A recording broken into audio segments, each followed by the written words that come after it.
Hello, YouTube! Scott here with an instant review of Marvel's Hawkeye. I know we're already 2 episodes in at this point, but just bear with me, okay? I'm going to try to do a review before I get to spoilers.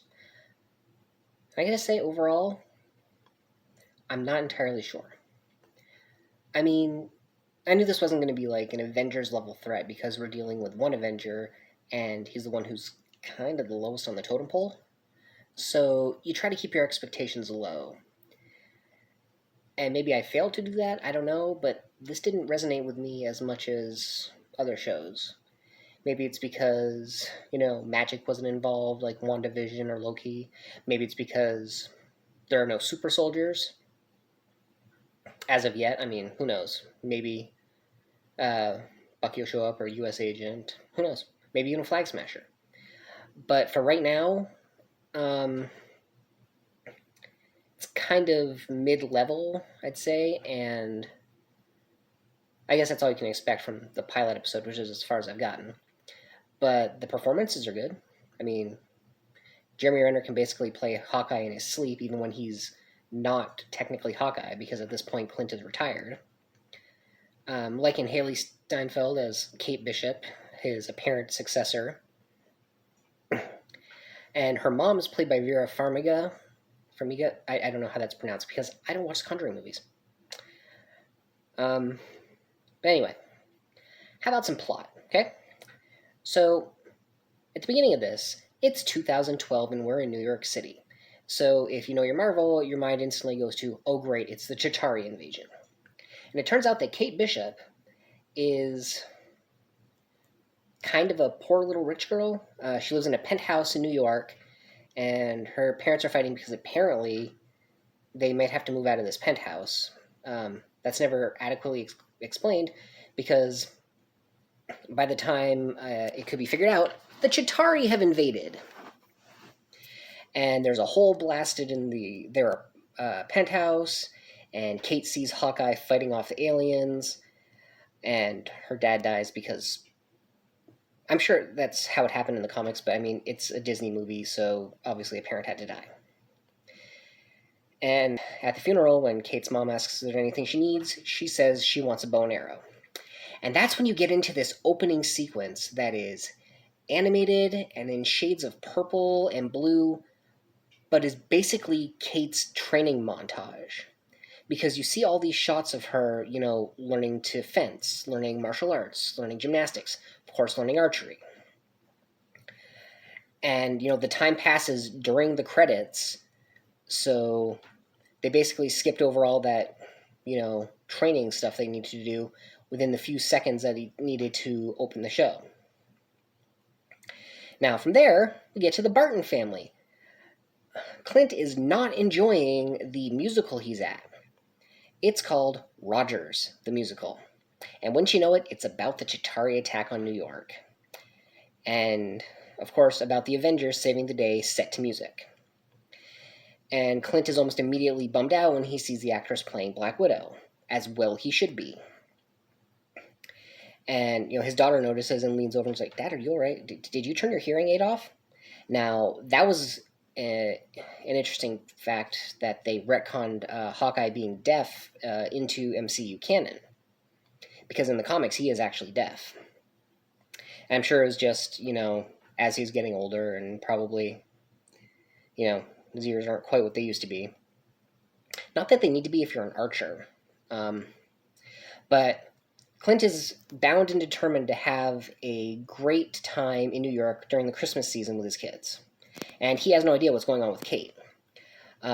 She may or may not have just gotten kicked out of school because of a prank she pulled that toppled a bell tower. Apparently, she should not be firing arrows at this bell tower. You wouldn't think it would cause that much trouble, but it collapsed. And her mother gives her a chewing out before heading off to a charity function, which Kate tags along in. Dressed in a suit because, I don't know, why not? An all-black suit that makes her look like she's part of the waitstaff. And she finds out there that her mother's engaged to this guy named Jack, the one that she went to this charity function with. She finds out with this old guy played by Simon Callow, who's really a great actor. I think the first thing I saw him in was the Ace Ventura sequel. He was really good in that. Anyway, now it turns out in the cellar of this building where they're having this charity function, there's also an auction of what seem to be illegal items. Like the first thing on the I don't know what you call it. The first thing up for auction is a Triceratops skull. After that, they get to the sword that Hawkeye was using when he went by Ronin to basically decimate the underworld in New York. And then after that's bid on, after a fierce battle between Jack and Simon Cowell's character Armand, they have this matching suit. But before any of this can happen, there's a massive explosion, and these guys in tracksuits come in with masks on. And apparently, they're all looking for a watch. Now, since Kate was about to be busted for impersonating the waitstaff, she should be using that opportunity to sneak out. But in all the commotion, she finds Hawkeye's Ronin suit and puts it on. Now, it wasn't interesting that it didn't fit quite right. There was some good attention to detail there, because obviously he's a bit bigger than her. And she fights off what I believe is called the tracksuit mafia a little bit at a time and manages to escape. But then there's this guy outside kicking a dog that Kate happened to notice earlier when she went out to get some air. This dog only has like one eye. The other one's closed like this for some reason. And she runs off chasing the dog, gets it back to her apartment, gives it pizza, and then decides, she has to go. I forget what. She breaks into Armand's house. That's right. But here's a kicker. Armand is dead. She manages to sneak out before the housekeeper can find her, but not before she gets out into the street and the tracksuit mafia finds her. They say they have eyes everywhere, which doesn't entirely explain how they found her, but sure, why not? And while she's fighting them off, you know who swoops in? Clint swoops in, because he gets back to wherever it is he's staying with his kids after seeing the tree at Rockefeller Center, and notices on the news that some camera footage caught Kate escaping and protecting the dog, in his Ronin suit, so he needs to know what's going on. It doesn't explain how he finds her, but he does, fights off the rest of the mafia, and just drags her away. And he does, he's got like her up against a wall, and he pulls down the hood, and he's about to punch her, and he's like, wait a minute, this is a young girl. I can't punch a young girl.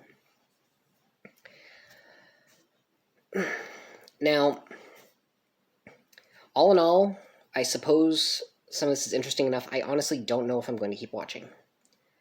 I don't understand why it was called Never Meet Your Heroes if, obviously, Kate had some hero worship after watching Hawkeye during the Chitauri battle, but she doesn't meet him until, the very end of the episode. That's the last thing she says is, "You're Hawkeye."